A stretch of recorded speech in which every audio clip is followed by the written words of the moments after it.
Waalaikumsalam.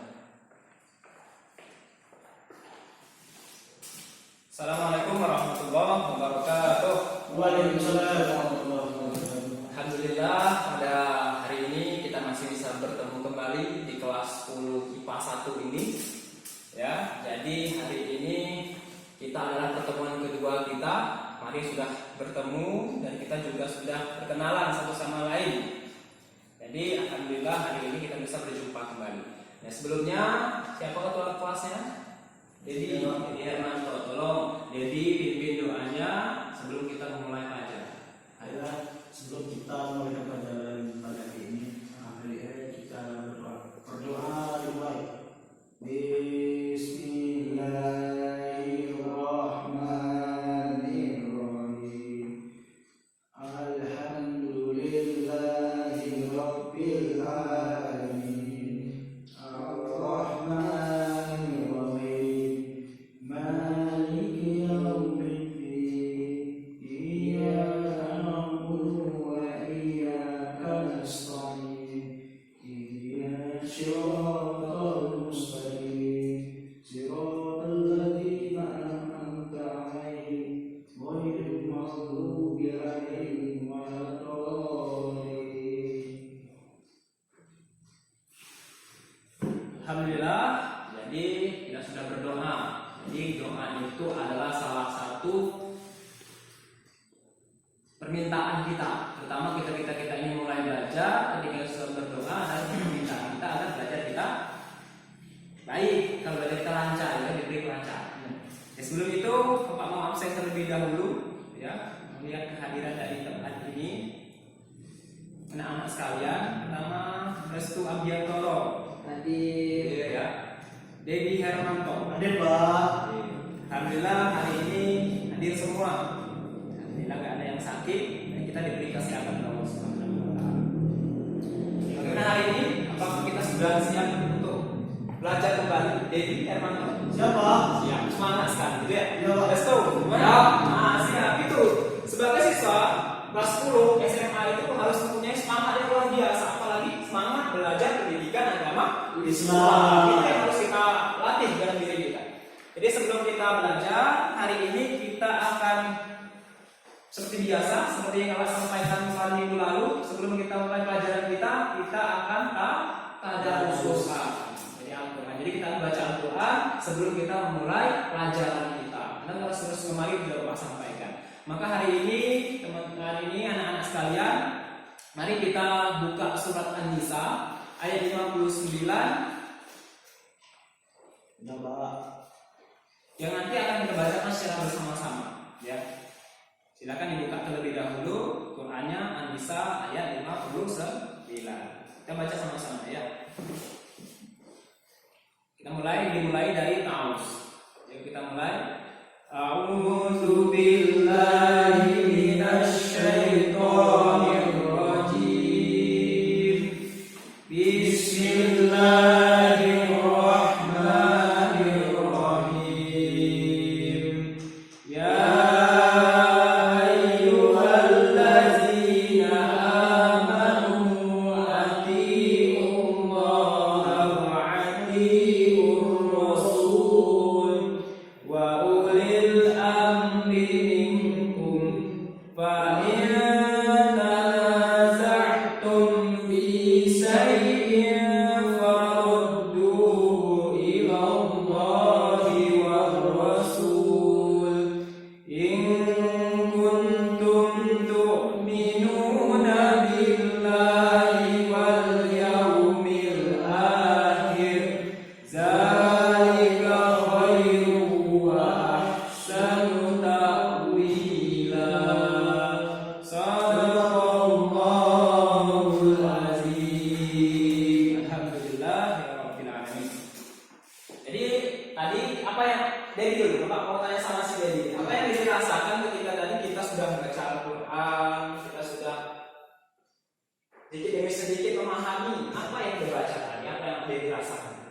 Ketika saya membaca Al-Quran tadi, hati saya ini senang sekali. Senang. Ya. Jadi tenang, Senang. gitu ya.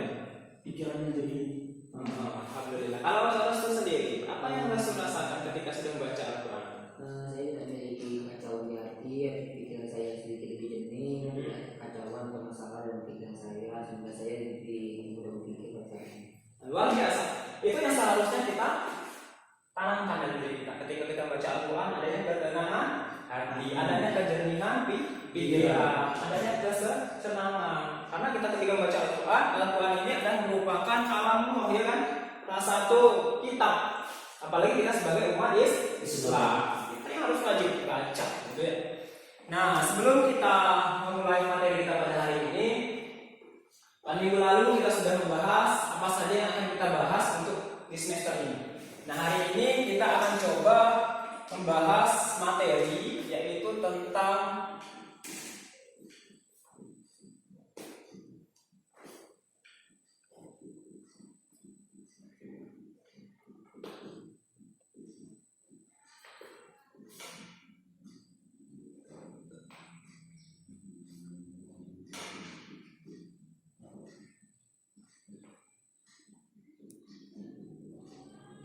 ini ya, kita akan bahas tentang Al-Quran dan Al-Hadis adalah pedoman hidupku.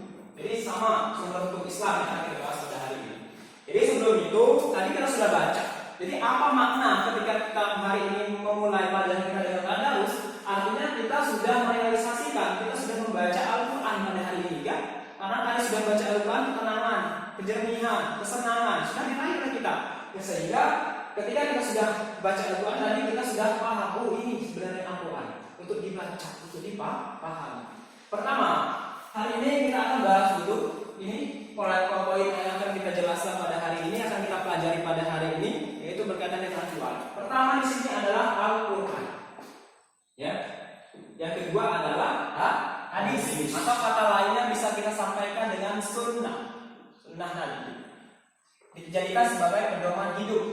Jadi dua ini adalah salah satu bagian dari sumber hukum Islam. Apa itu sumber hukum Islam? Dasar, pedoman yang akan kita jadikan hujah, yang akan kita jadikan dasar ketika kita ingin melaksanakan ibadah kepada Allah. Itu salah satu sumber, itu namanya sumber hukum Islam. Dasar kita gitu. Untuk melaksanakan ibadah itu harus ada dasar. Makanya dasarnya dengan berdasarkan Al-Quran dan hadis. Yang pertama di sini yaitu Al-Quran. Ya, kita akan berbicara tentang pengertian Al-Quran. Ya. Al-Quran. Pertama kita akan bicara tentang pengertian. Pertama, Al-Quran itu sendiri apa? Di SMP dulu sudah kita pelajari. Coba dari les dulu. Saya ingat les dulu di SMP kemarin sudah dibahas tentang Al-Quran. Kalau secara bahasanya apa sih itu Al-Quran? Masih kan? Yang saya tahu sama SMP itu Al-Quran itu adalah kitab yang diturunkan kepada Nabi Muhammad SAW sebagai petunjuk bagi manusia. Secara bahasa. Secara bahasa Al-Quran itu diambil dari kata Quran yang berarti kalau nggak salah dibaca. Kalau Dedi, ya. apa artinya? Kalau secara bahasa Al-Quran apa artinya? Quran itu Secara bahasa ya. secara bahasa ya, Al-Quran yang kitab yang diturunkan ke bumi, dia para umatnya selalu membacanya ya. Bagus semua ya jawabannya. Cuman di sini pengertian pertama itu secara bahasa. Betul tadi dikatakan oleh Restu, secara bahasa artinya bacaan. Kalau secara istilah tadi betul yang Restu dan Dedi sampaikan apa Al-Quran? Kalamullah, kitab yang diturunkan oleh Allah melalui malaikat Jibril, melalui perantara Nabi Muhammad yang menyampaikan kepada kita. Itu namanya Al-Quran. Nah, anak-anak sekalian, jadi Al-Quran ini adalah bacaan, dia bacaan diperuntukkan untuk kaum muslimin Islam. Gitu. Itu pengertian sudah. Yang kedua, yaitu kita akan berbicara tentang nama lain dari Al-Quran. Jadi, ya, apa nama lain dari Al-Quran? Nama lain, ada sebutan terakhir ya dari Al-Quran apa aja Dedi? Namanya apa ya? Pak Dedi. Apa ya? Lupa Pak. Restu coba. Enggak, yang lain dari Al-Quran. Al-Huda. Apa lagi? Asyifa. Asyifa. Terus apa lagi? Al-Furqan. Alkitab. Sama dan lain sebagainya. Apa Al-Huda? Petunjuk. Asyifa. Penawar atau obat. Furqan. Pembeda dan Alkitab. Buku. Dan lain sebagainya. Masih banyak kata-kata lain dari Al-Quran. Jadi nama kali kalau kita nanti ketemu di masyarakat kita ketemu nama Buddha, Asyifa, Furqan, Alkitab itu sama juga dengan namanya Al-Quran. Jadi jangan nanti bingung apa itu sebenarnya Al-Buddha, apa Asyifa, nggak tahu. Itu nama lain dari Al-Quran. Jangan sampai nanti kita bingung. Terus yang ketiga kita akan bicara tentang fungsi. Nah, jadi dulu apa fungsi Al-Quran? Fungsi Al-Quran itu bacanya Sebagai bacaan. Sebagai bacaan. Dua restu apa? Sebagai petunjuk atau pedoman. Terus ada lagi. Apa lagi? Apa fungsi Al-Quran? Syahadat sebagai rahmat, ya. Jadi Al-Quran itu sebagai bacaan. Kenapa Al-Quran dikatakan sebagai bacaan? Jadi menyampaikan bahwa Al-Quran itu difungsinya sebagai bacaan. Kenapa dikatakan dia sebagai bacaan? Coba. bacaan. Coba kenapa dikatakan dia bacaan? Kalau fungsinya itu ketika kita dalam membaca Al-Quran itu misalnya ketika kita ada masalah ya, masalah di kepala kita atau di depan kita selalu pikiran kita ini selalu terguncang ya. Dan saya pikir dengan membaca kalau kita membaca Al-Quran ini agar pikiran kita itu menjadi tenang ya. Tangan dulu. Jadi itu yang luar biasa. Jadi Al-Quran dijadikan bacaan. Ketika kita ada masalah, ketika ada problem, kita bisa baca Al-Quran. Itu jadi tenang. Kalau Rasul sendiri tadi Rasul mengatakan bahwa sebagai pedoman tertutup. Kenapa dikatakan sebagai pedoman di Al-Quran? Coba Rasul. Katakan di kehidupan dunia itu berasal dari Al-Quran. Jadi Al-Quran itu sehingga kalau kita secara ilmiah tidak ada salah. Benar, silakan tepuk tangan untuk Rasul. Itu jawabannya luar biasa. Jadi di sini kita sudah paham mengenai Al-Quran, gitu ya, dari pengertiannya, nama lainnya, fungsinya itu sudah paham. Karena apa? Karena Al-Quran itu adalah salah satu pedoman untuk kita. Ketika kita ingin melaksanakan ibadah, baik itu ibadah apa saja, harus sebagai petunjuk. Ini pedoman, ini petunjuk.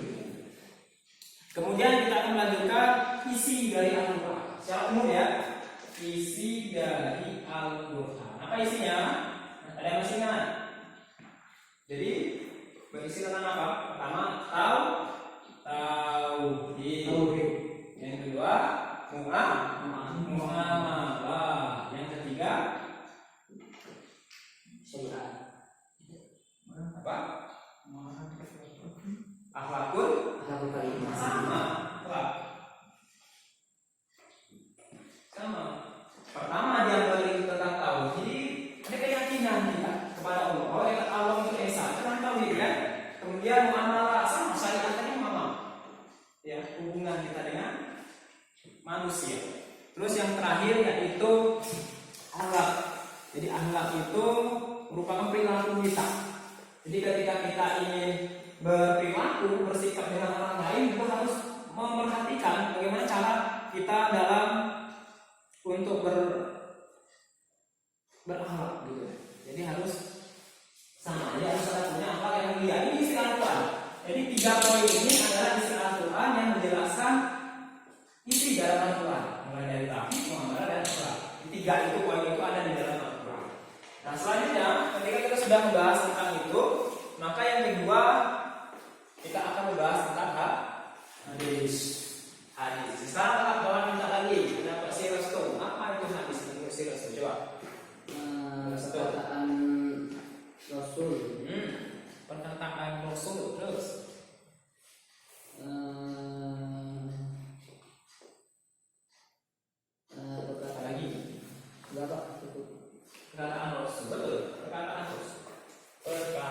Dedi,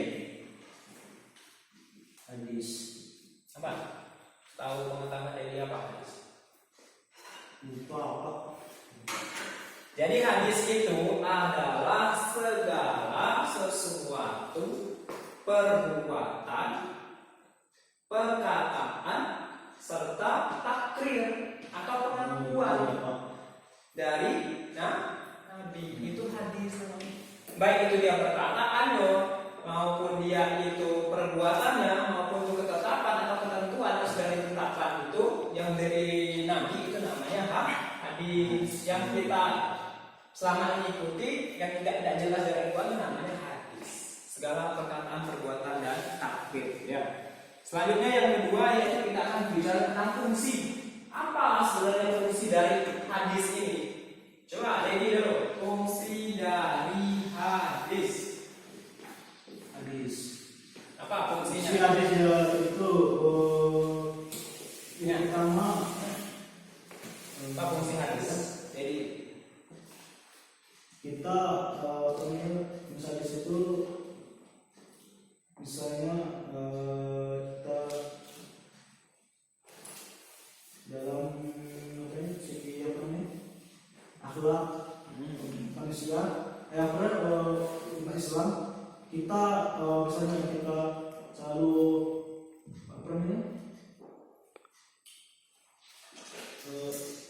selalu memperhatikan akhlak seseorang itu sepertinya saya harus itu bagaimana sehari-hari. Terima kasih.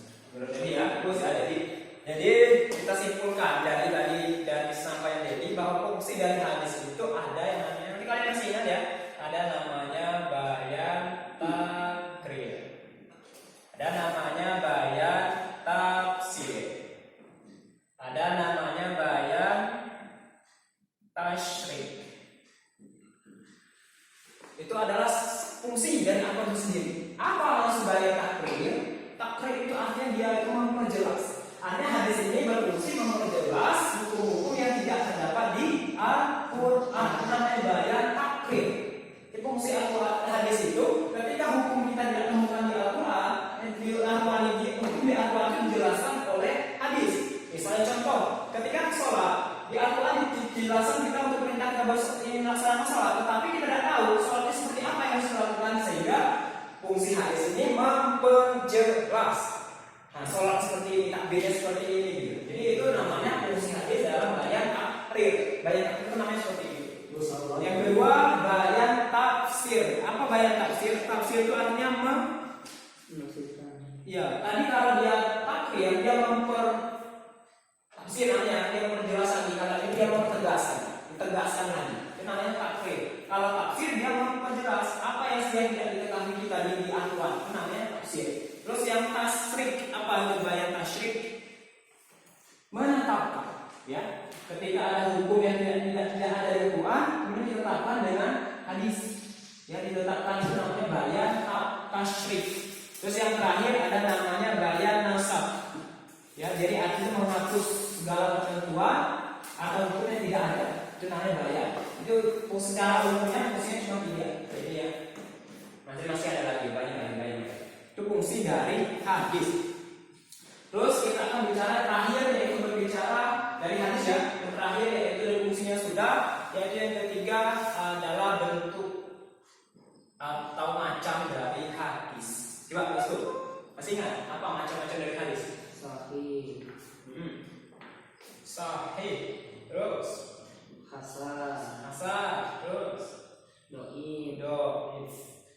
Jadi apa macam-macam hadis? Ingat? Enggak, Pak. Enggak ada hadis mutawatir.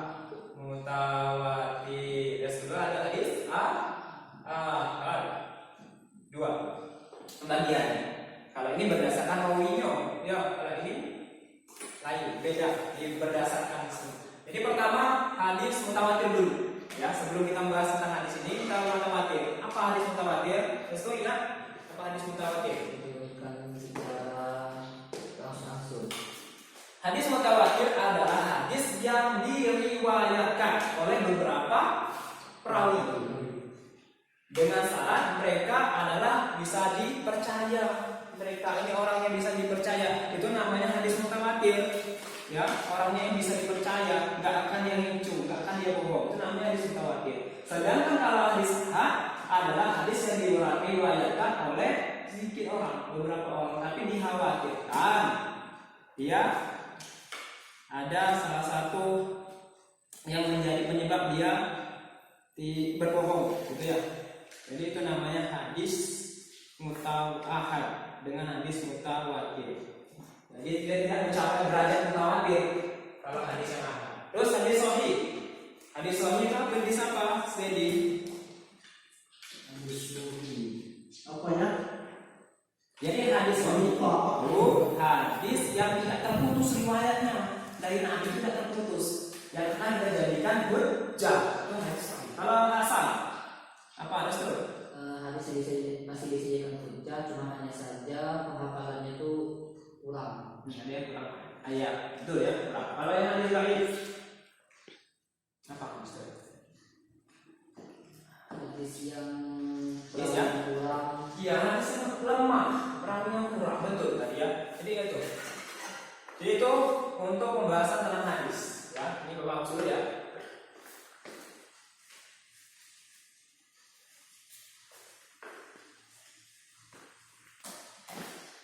Nah, yang terakhir dalam sumber hukum Islam itu ada namanya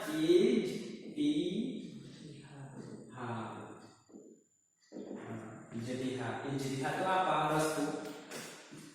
Restu apa ijtihad? Berpikir. Hah? Berpikir. Berpikir. Terus Devi apa? Ijtihad. Apa ya? Apa itu ijtihad? Tadi kalau restu berpikir, kalau Devi apa? Nggak tahu Pak. Ijtihad. Betul ya tadi. Jadi dia berusaha berpikir secara mendalam. Itu namanya ijtihad. Macam-macamnya coba. Satu.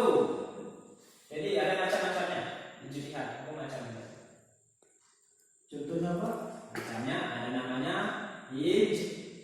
ijma. Terus yang kedua ada namanya qiyas. Yang ketiga ada namanya apa? Ikhtisan. Terus empat namanya ada masalah mursalah. Yang kelima terakhir adalah urf. Oh ya, urf. Nah, ini bagian bentuk-bentuk dari ijtihad. Jadi harus kita harus kita tahu apa saja bentuk ijtihad. Ya. Nah, jadi itu yang akan kita pelajari. Jadi untuk ke depan, jadi Al-Quran dan Al-Hadis ini adalah sumber hukum Islam. Jadi ketika kita tidak temui hukum, ketika kita tidak melihat dari suatu kondisi hukum tertentu, maka kita harus balik lagi ke Al-Quran dan Hadis. Ada nggak itu hukumnya di sana? Jadi itu harus diperhatikan. Jangan sampai nanti kita nggak tahu dalil ketika kita melaksanakan ibadah, nggak tahu dalil. Jadi harus cari referensi, harus cari. Ya, jadi harus lihat. Nanti nggak tahu apa dari mana ambil sebuah sholat itu di mana, di mana surat apa, kita harus tahu. Jadi kalau kita bisa nama surat, kita harus tahu. Gitu ya.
kita. Terus restu, hadis ya, yang hadis restu. Coba tentukan tadi macam-macam dua hadis, yang dua hadis. Yang dua ya, yang tiga, yang dua, coba tuliskan. Yang dua hadis apa hadis apa aja?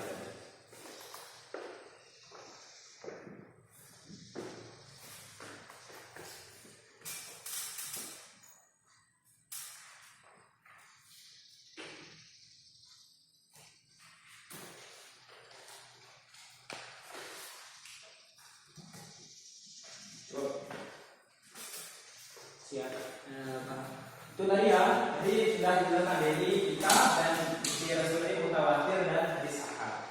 Nah sekarang Bapak akan bagikan dua lembar kertas. Ya, ini sudah ada penilaian tes. Ini adalah bentuk tes atau kuis yang mana nanti akan kalian isi dan nanti akan kita diskusikan untuk hasil dari apa yang jawaban yang kalian tulis. Jadi untuk restu 1, untuk dari 1. Ya. Nah, jadi itu instruksinya, kalian isi titik-titik yang sudah Bapak sampaikan di sana. Jadi nanti kita akan bahas apa isi yang telah kalian buat. Jadi Bapak kasih waktu itu 15 menit untuk kalian membuat isi dari kuis itu. Silakan kasih waktu 15 menit untuk kalian isi soal itu.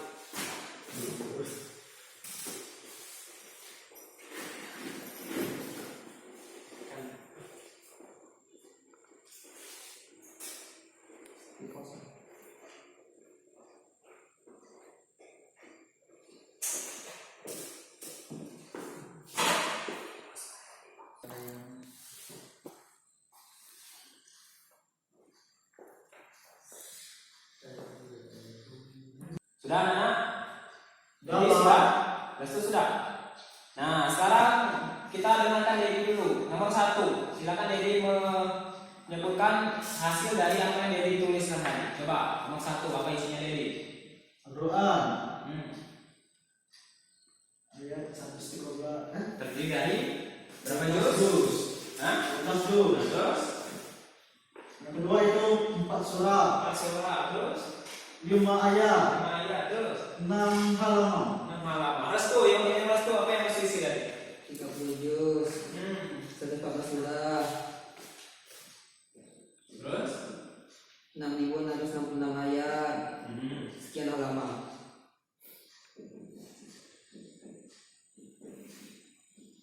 Juznya, berapa juz jumlah Al-Quran?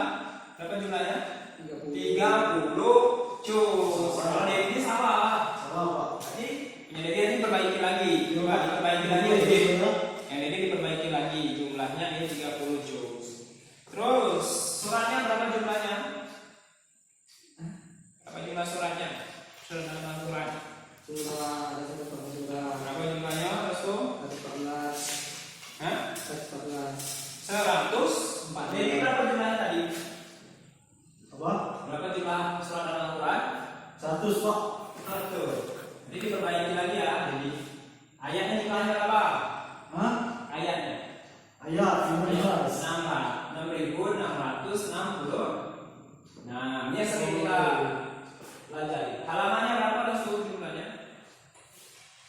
Dan tahu Sedangkan jumlah halaman di Al-Quran itu sendiri adalah 604, gitu ya. Jumlahnya 604 halaman. Nah, itu pembahasan yang dapat kita sampaikan pada hari ini. Jadi tadi hasil dari latihan yang kita buat tadi yaitu pertama jumlah juz di 30 juz, terus suratnya 114, ayatnya 6.666, sedangkan halamannya itu 604. Nah, anak-anak sekalian, itu materi kita yang kita bahas pada hari ini. Ya, jadi kesimpulan untuk hari ini yang kita bahas yaitu tentang Al-Quran, yang kedua yaitu tentang Al-Hadis, yang ketiga tentang ijtihad. Nah, jadi untuk minggu depan tugas anak-anak sekalian yaitu membaca ulang lagi materi yang berkaitan dengan sumber hukum Islam. Ya, tadi sudah Pak sampaikan. Jadi untuk minggu depan silakan catat tugas untuk minggu depan ini untuk PR kalian ya. Silakan ini dicatat tugas rumah ya. Silakan nanti dicatat untuk pengumpulannya di minggu depan. 1. Apa yang dimaksud dengan A. Al-Quran, B. Al-Hadis, C. Ijtihad. Yang kedua, apakah Al-Quran adalah kitab penyempurna yang lain? Dua ini nanti anak-anak buat di buku tugas harian, dan untuk tugas ini dikumpulkan di minggu depan. Jadi untuk penilaian Bapak nanti untuk minggu depan ini tugas harus diisi. Nah, demikian yang dapat Bapak sampaikan, lebih dan kurang sama-sama kita mohon maaf. Mari kita akhiri pelajaran kita pada hari ini dengan melafazkan alhamdulillah. Alhamdulillah rabbil alamin. Akhiri wabillahi taufiq wal hidayah. Wassalamualaikum warahmatullahi wabarakatuh. Waalaikumsalam warahmatullahi wabarakatuh. Ya, Pak Ade.